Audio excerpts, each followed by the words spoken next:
But what did they declare independence for? What did Travis and the rest of the Alamo sacrifice for? A federal government that opens our borders to cartels? A group of Republicans who campaign on securing the border, who run away in abject surrender, refusing to actually do it? That's the question before us right now. That's the question for every member of the Republican conference. I'm speaking to you. If you do not secure the border now,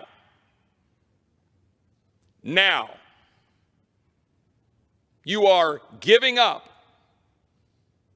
any argument you have for the American people to put their faith in you.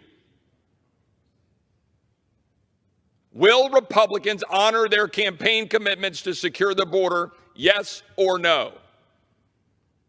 What I am seeing right now from my Republican colleagues does not give me faith that they will stand up in the breach, as did those men who stood on the wall at the Alamo.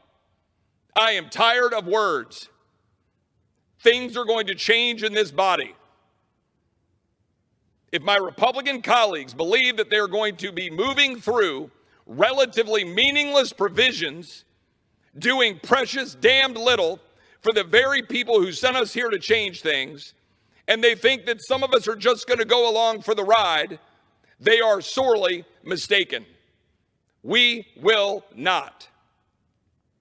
There will be no more games, as I saw unfold today on the floor of the House of Representatives, where lies and misrepresentations were made about legislation, specifically for personal reasons, to take down an amendment.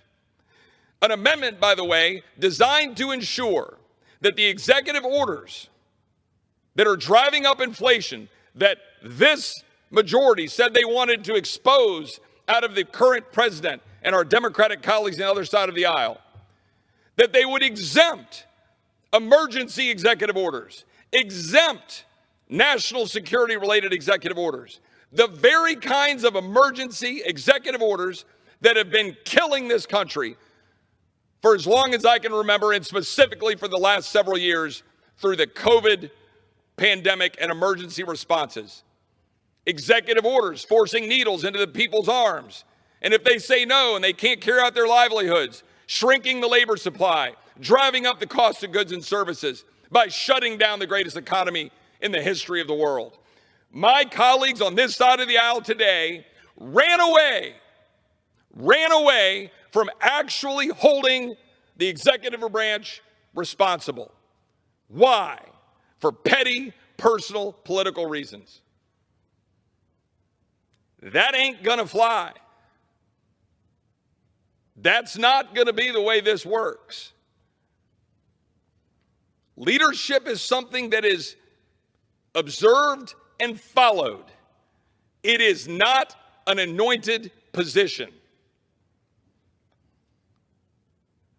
We did not come to this chamber to continue to allow the executive branch to run over the American people, where sitting today is a young man who served his country and is being denied his commanding officer job, being forced to try to pay back student loans because he dared to say no to a vaccine mandate that was politically driven.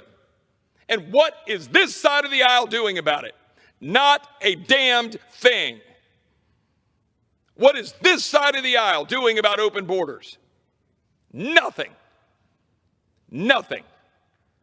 What is this side of the aisle doing about an ATF rule about to make felons out of 10 million Americans or more? Nothing. What is this side of the aisle going to do about spending? Lip service. We have a debt ceiling approaching. We're running around like chickens with their heads cut off. We should say something right now.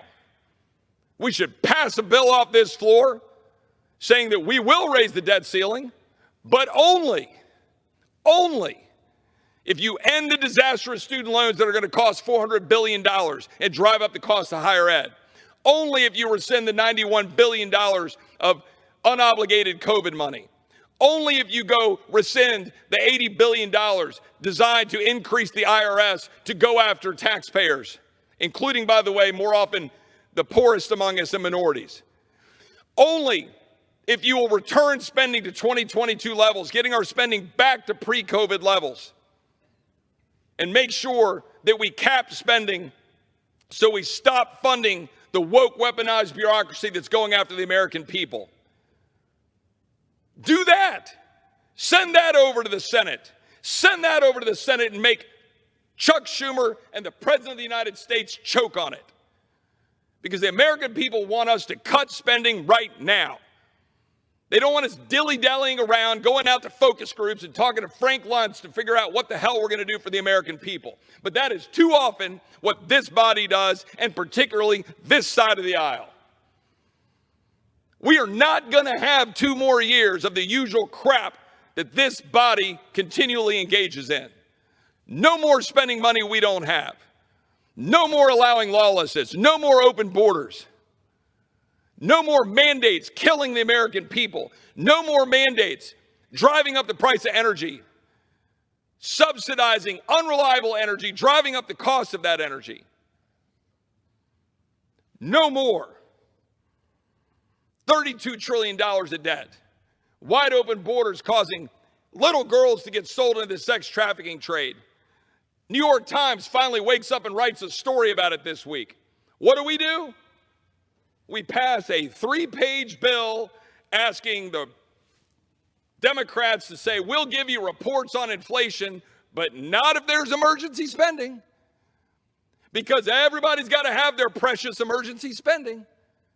Oh gosh, there's a hurricane, so who cares if it's inflationary that you dump $40 billion?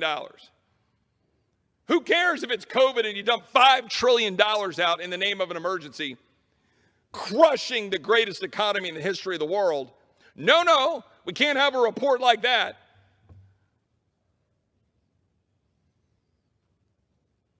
The American people are sick and tired of the same old, same old. And so far, 2 months into the 118th Congress, I'm not seeing a hell of a lot different than the same old, same old. The American people gave Republicans a majority. We ought to darn well use it. It is time to stand up for the American people. That time is now. That time is not tomorrow. That time is not after another retreat to go figure out how you're going to raise more money. That time is not after another retreat to go look at poll testing.